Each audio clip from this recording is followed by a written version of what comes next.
Have you ever wondered how one breakthrough study could reshape the future of medicine overnight? Welcome to Shock Doc Medical, your go-to podcast for diving deep into the edge of medical innovation. I'm Dr. Rod, and today we're embarking on a journey that takes us right into the heart of risk management and quality assurance in healthcare. Imagine sipping with a friend as we uncover how every detail, from patient safety to crisis management, can make all the difference in our everyday care. Today's episode is a must-listen, whether you're a healthcare professional, a curious patient, or just someone fascinated by the inner workings of medicine.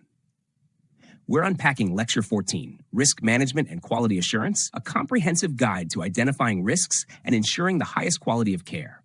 We'll discuss clinical, financial, operational, and legal risks, and how robust strategies not only save costs, but more importantly, safeguard lives. So what exactly does this mean for us? Let's dive right in. First up, identifying risks.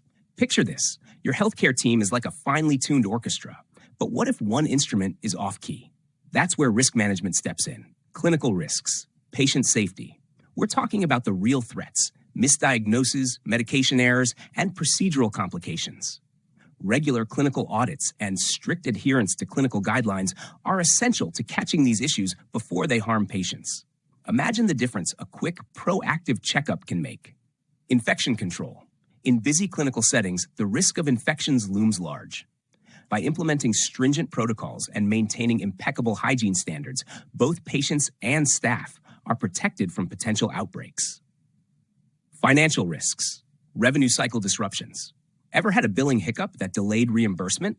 Inaccurate billing, denied claims, or delayed payments can really throw a wrench into cash flow. That's why regular financial audits and effective revenue cycle management practices are so critical. Budget overruns, unplanned expenses, think equipment failures or regulatory fines, can strain any practice's budget. Constantly monitoring expenses against projected budgets is key to staying ahead. Operational risks, workflow inefficiencies. Bottlenecks in patient flow, scheduling errors, or even staffing issues can disrupt daily operations. Continuous process evaluations and dedicated staff training can help streamline these workflows. Technology failures. In today's digital age, a downtime in electronic health records, EHRs, or practice management systems can interrupt care delivery. Regular maintenance, backups, and contingency plans are our best defense against these technical glitches.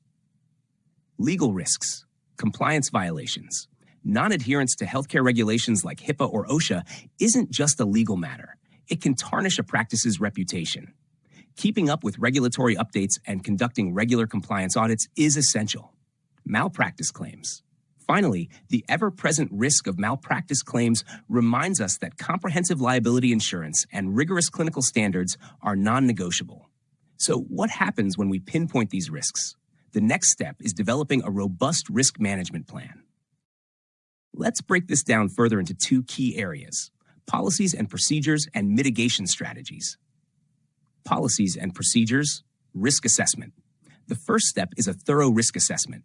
This means identifying potential hazards across clinical, financial, operational, and legal domains, documenting them, and ranking based on severity and likelihood. Standard operating procedures, SOPs. Having clear, written policies for common scenarios, like clinical protocols, billing processes, or emergency responses, ensures consistency and accountability across the board. Staff training. No plan is complete without properly trained staff. Regular training sessions cover everything from infection control protocols to proper documentation practices, ensuring every team member understands their role in mitigating risks. Mitigation strategies, preventive measures. These include regular maintenance of equipment, the adoption of advanced technology, and continuous process improvements that help prevent risks before they occur. Monitoring and reporting, setting up systems for ongoing monitoring and reporting, such as incident reporting systems and regular audits, ensures emerging risks are detected and addressed swiftly. Contingency planning. And of course, every plan needs a backup. Developing contingency plans for high-impact risks, featuring alternative workflows and clear communication strategies, minimizes disruptions when the unexpected happens. Now, let's transition into quality assurance programs, an area where consistency and continuous improvement reign supreme. Setting up audits and benchmarks. Regular audits. Conducting both internal and external audits is essential. These reviews help ensure that clinical practices, financial transactions, and operational procedures meet established standards and highlight areas for improvement. Benchmarking. By comparing your practice's performance with industry benchmarks like patient wait times, satisfaction scores, error rates, and financial metrics, you can identify where improvements are needed. Performance indicators.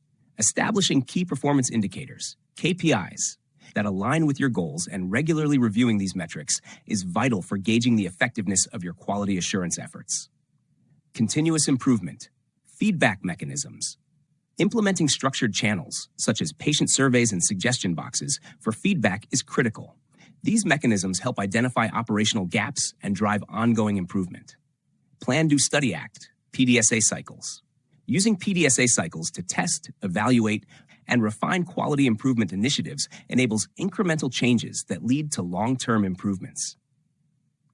Training and development. Finally, continuous education and professional development for staff ensure that the latest best practices are seamlessly integrated into everyday operations. Last but not least, let's talk about crisis management, because even the best laid plans can encounter unexpected hurdles. Planning for emergencies and unexpected disruptions. Crisis response team.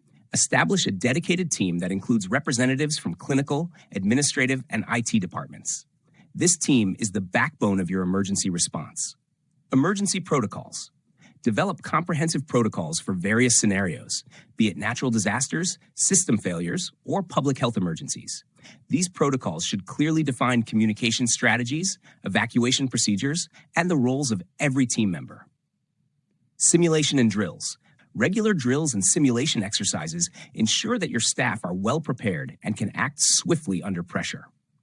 Communication plans. Creating detailed communication plans for internal staff and external stakeholders, patients, regulators, and the community is vital to maintaining trust during a crisis. Post-crisis evaluation. After any crisis, conducting a thorough evaluation to identify lessons learned is crucial. This feedback should be used to update your crisis management plans and improve future responses. Isn't it fascinating how each element, from regular audits to emergency drills, plays a pivotal role in safeguarding both patients and practices? I'd love to hear your thoughts on these strategies. Imagine a healthcare facility where every potential risk is anticipated and meticulously managed. What could that mean for patient outcomes? Experts across the field agree that proactive risk management isn't just about preventing negative outcomes. It's about creating an environment where continuous improvement is the norm. As one colleague put it, it's not enough to react. We must be ahead of the curve. And isn't that something worth striving for? To wrap up, today we explored the essential components of risk management and quality assurance in healthcare, from identifying clinical, financial, operational, and legal risks to developing robust management plans and executing crisis protocols. The key takeaway? A proactive, detailed approach in managing risks not only protects our practices, but also, most importantly, ensures the highest level of patient care. If you found this discussion insightful, please hit that subscribe button, like this episode, and join the conversation by leaving your thoughts and questions in the comments. Your engagement helps us build a community passionate about medical advancements and patient safety. And before we sign off, here's a little teaser for next week's episode. We'll be diving into another groundbreaking discovery that might just change the way we view modern treatments. And trust me, you won't want to miss it. Thank you for tuning in to Shock Doc Medical. I'm Dr. Rod, wishing you a healthy, inspired, and risk-aware day. Until next time, stay safe and keep pushing the boundaries of medical innovation.